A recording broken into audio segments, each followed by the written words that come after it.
Ada seorang anak yang setiap ibadah rajin ke masjid. Lalu suatu hari ia berkata kepada ibunya, "Bu, mulai hari ini saya tidak mau ke masjid lagi." "Kenapa?" kata ibunya. Kemudian beliau pun menjawab, "Karena di masjid saya menemukan orang-orang yang kelihatannya suci, tapi sebenarnya tidak. Ada orang yang sibuk dengan gadgetnya, sementara yang lain membicarakan keburukan orang lain."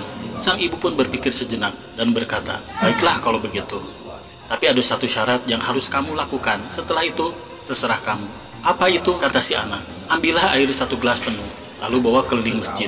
Ingat, jangan sampai ada air yang tumpah." Si anak pun membawa segelas air, berkeliling masjid dengan hati-hati, hingga tak ada setetes pun air yang jatuh. Sesampai di rumah, sang ibu pun bertanya, "Bagaimana? Sudah kamu bawa air itu keliling masjid?" "Sudah," kata si anak. "Apakah ada yang tumpah?" "Tidak," kata si anak. "Apakah di masjid tadi ada orang-orang yang sibuk dengan gadgetnya?" "Wah, saya tidak tahu, Bu, karena pandangan saya hanya tertuju pada gelas ini," jawab si anak. "Apakah di masjid tadi ada orang-orang yang membicarakan kejelekan orang lain?"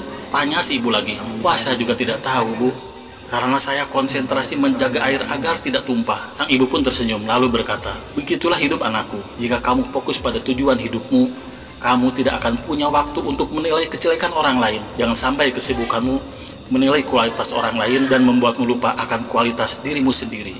Ada seorang anak yang setiap ibadah rajin ke masjid. Lalu suatu hari ia berkata kepada ibunya, "Bu, mulai hari ini saya tidak mau ke masjid lagi." "Kenapa?" kata ibunya. Kemudian beliau pun menjawab, "Karena di masjid saya menemukan orang-orang yang kelihatannya suci, tapi sebenarnya tidak. Ada orang yang sibuk dengan gadgetnya, sementara yang lain membicarakan keburukan orang lain." Sang ibu pun berpikir sejenak dan berkata, "Baiklah kalau begitu.